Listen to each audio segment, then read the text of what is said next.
Muy buenos días o buenas tardes en el horario que me estés viendo. Bienvenidos una vez más a este canal P Hebrea. El día de hoy tengo un invitado especial. Tengo conmigo al doctor Alejandro Jiménez Serrano. Él es actualmente profesor de Egiptología y Arqueología del Próximo Oriente en la Universidad de Jaén y es director del proyecto, ¿cómo se pronuncia? Cúbet al-Hawa. Cúbet al-Hawa, perdón.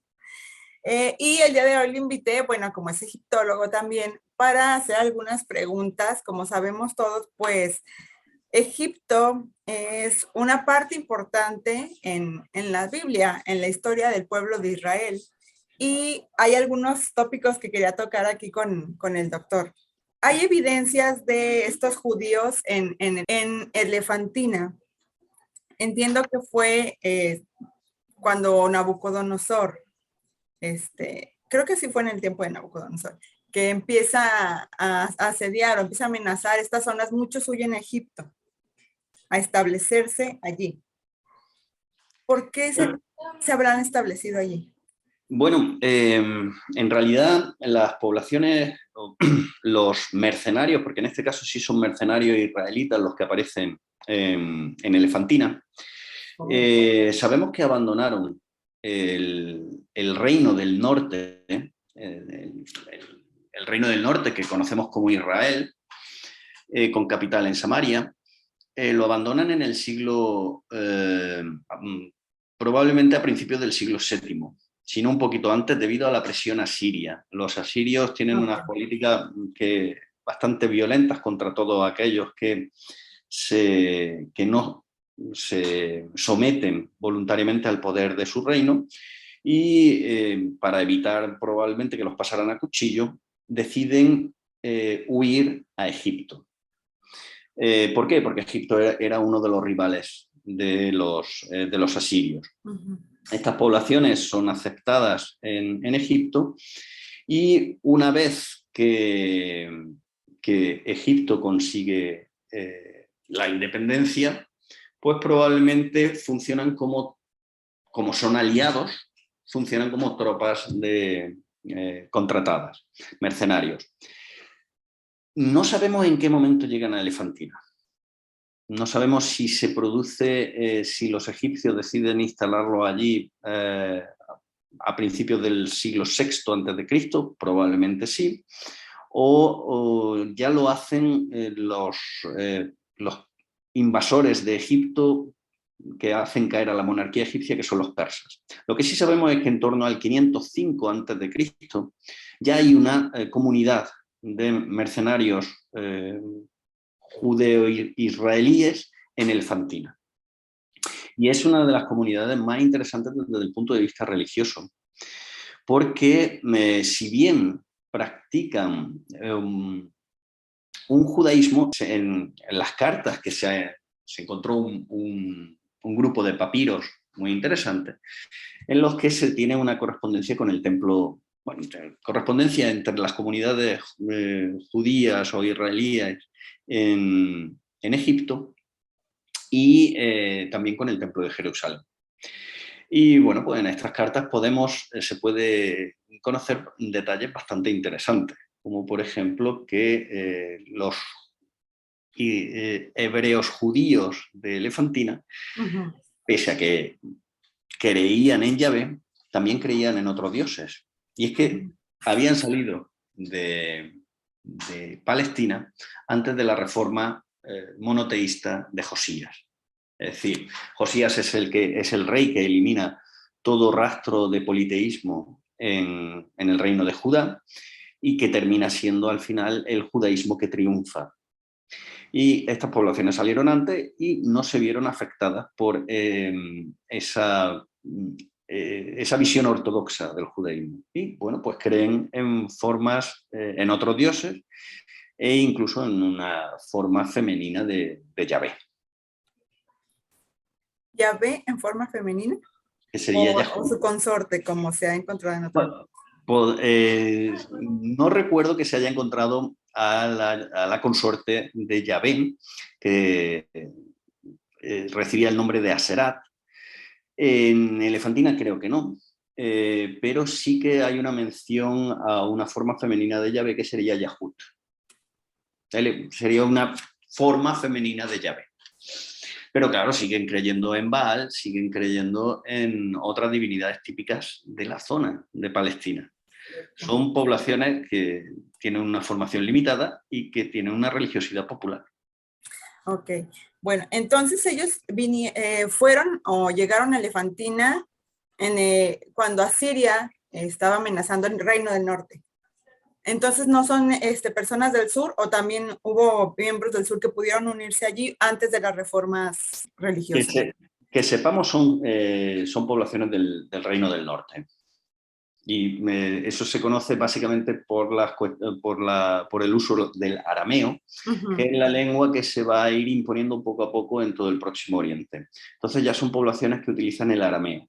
Y claro, el arameo todavía no había llegado, o se convierte en la lengua principal de Judá en unos siglos más tarde. Ok. Entonces, también allí en Elefantina hay un templo para Yahvé, ¿verdad? Sí. Donde se hacían sacrificios y todo. Sí, efectivamente es uno de los elementos más curiosos, y es que sabemos de la existencia del templo más antiguo de Yahvé fuera de Jerusalén. Sabemos que el templo más antiguo de Yahvé lo construye Salomón en Jerusalén, y el segundo templo sería construido en Samaria, pero digamos que el primer templo fuera de los límites de Israel está en Elefantina. No digo que se puedan encontrar evidencias de otros anteriores, pero es el que conocemos más antiguo. Y es bastante curioso, se descubrió en la década de los 90, hace unos 30 años, se descubrieron los restos de ese templo, que estaba parcialmente destruido por la ampliación de un templo vecino dedicado a una divinidad que representaba un carnero, al dios egipcio Khnum. Entonces, es bastante curioso porque probablemente, sabemos que el templo de Yahvé fue destruido por los egipcios, probablemente con el permiso de las autoridades persas locales, para ampliar el templo. Pero los egipcios dan como razón para destruir ese templo que los judíos realizan sacrificios de corderos. Y lógicamente es la imagen del dios vecino, del dios Khnum, y lo ponen como afrenta religiosa, por lo cual, pues claro, eso sería fácilmente manipulable para que el populacho terminase destruyendo el templo de Yahvé. Y bueno, pues conocemos las cartas que en el 408 o 409 mandan los judíos que todavía residen en Elefantina al templo de Jerusalén, solicitando permiso para erigir un nuevo templo que el anterior ha sido destruido. Me imagino que no les dieron permiso, ¿no? Ya. No se sabe, porque no tenemos más cartas. La cuestión es que poco después desaparece esa comunidad de judíos en Elefantina.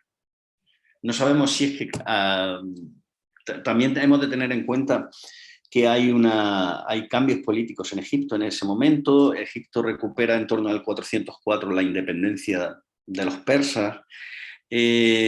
Probablemente eso provoca el movimiento de los grupos extranjeros, o en este caso algo tan sensible como serían los mercenarios en la frontera sur de Egipto, sobre todo si tenemos en cuenta que ya ha habido problemas con la población local. Entonces no sería extraño que los reubicasen y los mandasen a otra parte de Egipto. Muy bien, doctor. Y en este templo a Yahvé, ¿o hay evidencias de que fue representado?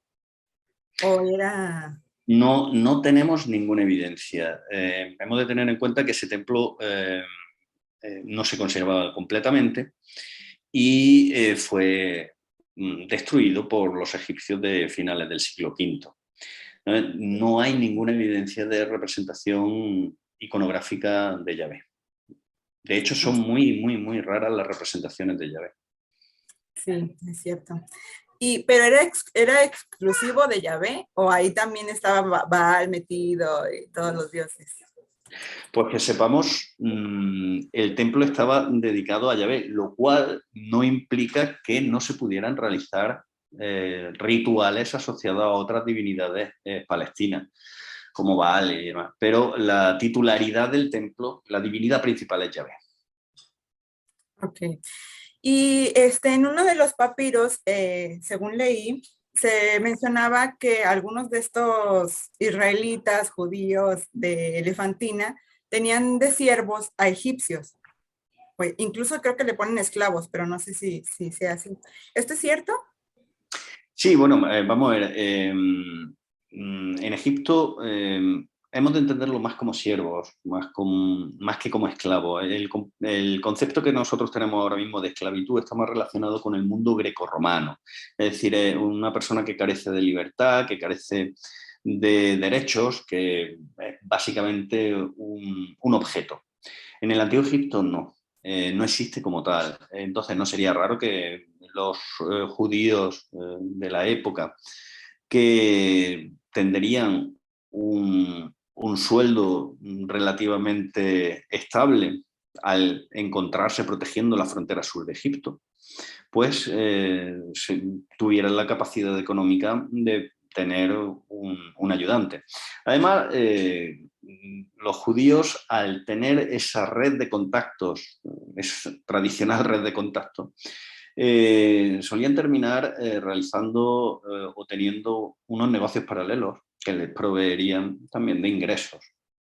Y no sería, por tanto, extraño que tuviesen a población local sirviéndoles.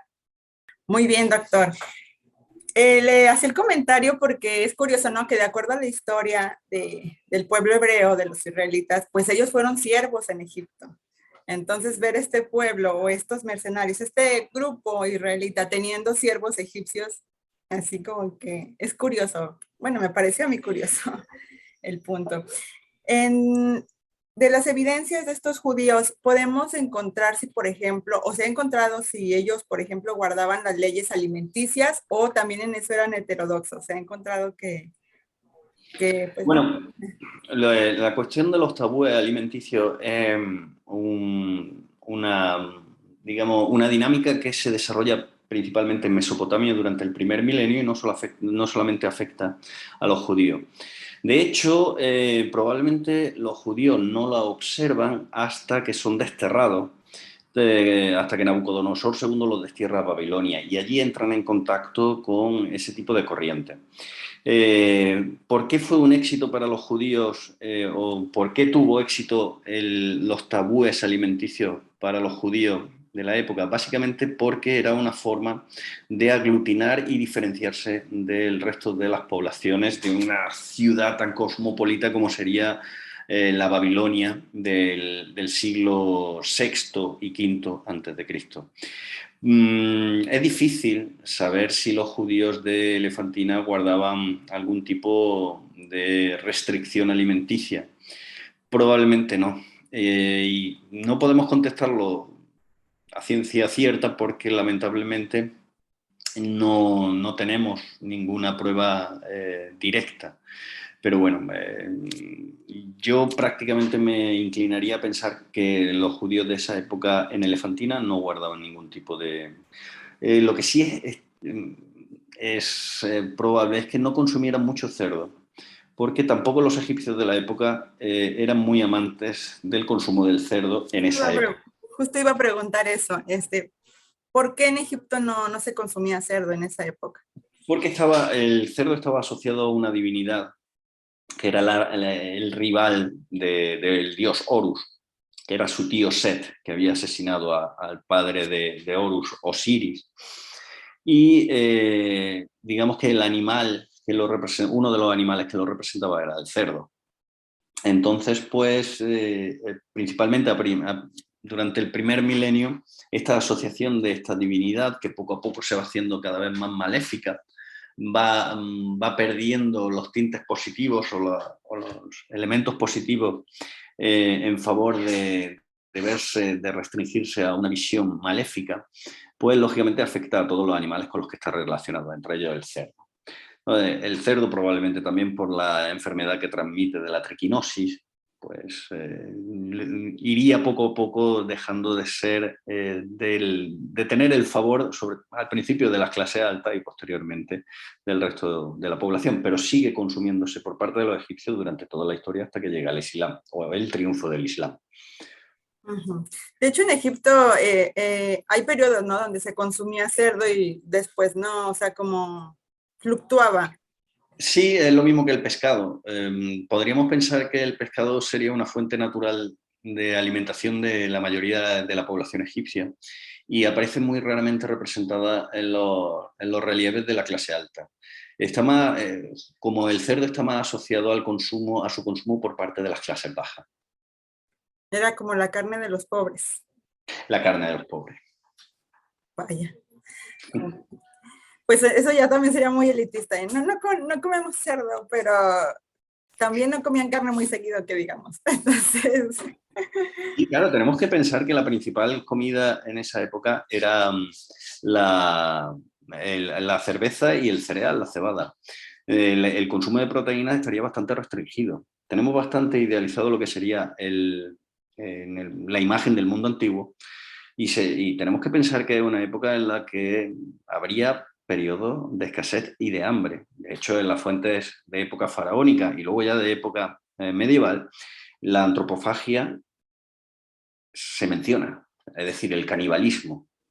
Y el último periodo que creo recordar que se menciona en las fuentes islámicas es en el siglo XV, que hubo un periodo de malas cosechas provocadas por unos niveles excesivamente bajos de la inundación del Nilo y que tuvo como consecuencia que en las calles del Cairo se desarrollase el canibalismo. Nunca había escuchado eso, dice. Qué curioso. Pues, tenemos que pensar que hasta la época moderna en la que se desarrolla lo que sería la producción en masa de cereales y de carne, los periodos de carestía son normales. Lo mismo que ahora que tenemos tan de moda la pandemia, pues las pandemias eran normales, así como los periodos recurrentes cada cierto tiempo de periodos de escasez en los que se pasaba hambre. Y claro, ya que se llegase a la antropofagia eran ya crisis muy, muy agudas. Doctor, le preguntaba de por qué, o si se podía rastrear el por qué estos israelitas se asentaron allí, porque a veces podemos pensar de que, bueno, aunque fueran los enemigos de sus enemigos, podrían llegar a algún lugar donde tenían alguna conexión. No hay ninguna conexión con Israel o con israelitas en Elefantina antes de ese tiempo. No, no tenemos ninguna. De hecho, Elefantina es que es la última ciudad de Egipto en el sur. Es decir, es una ciudad orientada más al comercio y a las relaciones con los pueblos de lo que sería el Nilo central y todos los productos que vendrían de África ecuatorial. No es una ciudad que esté relacionada con el Levante. Sí, también por eso es curioso, ¿no?, que se van hasta allá. Sí, bueno, precisamente es bastante estratégico situar a unos mercenarios lejos de pueblos que puedan conocer y con los cuales puedan tener al final algún tipo de... Porque los podían dejar pasar, ¿no? Porque eran sus... Allí no conocían a nadie. Entonces Exacto. podían cumplir sus funciones perfectamente. Bueno, pues para los que nos están escuchando apenas o que estén apenas agarrando el hilo de este video, el doctor Alejandro es director del proyecto de Qubet el Hawa, ya lo pronuncié mejor, sí. Y es en esta zona cerca de Asuán. ¿Nos puede platicar un poco de su proyecto, que sería esta zona donde estuvieron los judíos, pero mucho tiempo antes? Sí, bueno, Qubet el Hawa es una colina que se encuentra justo enfrente de la moderna ciudad de Asuán y fue el cementerio de los altos oficiales, de los gobernadores y sus cortes locales desde el 2300 hasta el 1800 a.C.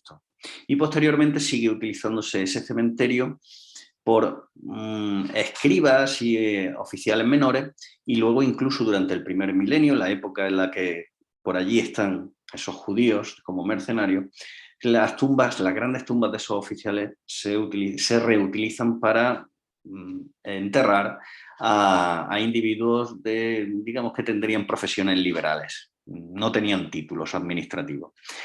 Nuestro proyecto se ha centrado en la excavación de las tumbas de los gobernadores y sus cortes y sus cortesanos durante la 12 dinastía, que sería en torno a desde el 1950 al 1800 a.C.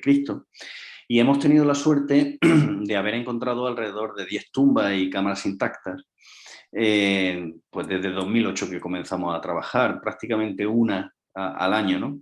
Y la verdad que hemos tenido mucha suerte en el sentido de que hemos podido ver cara a cara a un gobernador, encontrarnos un gobernador, un hermano de un gobernador, y también hemos tenido la suerte de descubrir pues, el cuerpo con las evidencias del cáncer de mama más antiguo del mundo y otros tipos de tumores y cánceres que no suelen ser comunes encontrarlo o detectarlo en la antigüedad. Entonces, desde ese y otros puntos de vista, la verdad que el proyecto está siendo un éxito desde el punto de vista científico. Y bueno, pues nos está permitiendo escribir nuestra pequeña página en la historia de Egipto y de la humanidad. Excelente, doctor. En uno de sus videos vi que había una tumba, creo que la tumba 33, que nadie quería tocar. ¿Por qué? Bueno, muy inteligentemente, la tumba se descubrió en 1886 y los descubridores vieron que era una tumba de grandes dimensiones que no tenía decoración y que estaba llena de ceniza.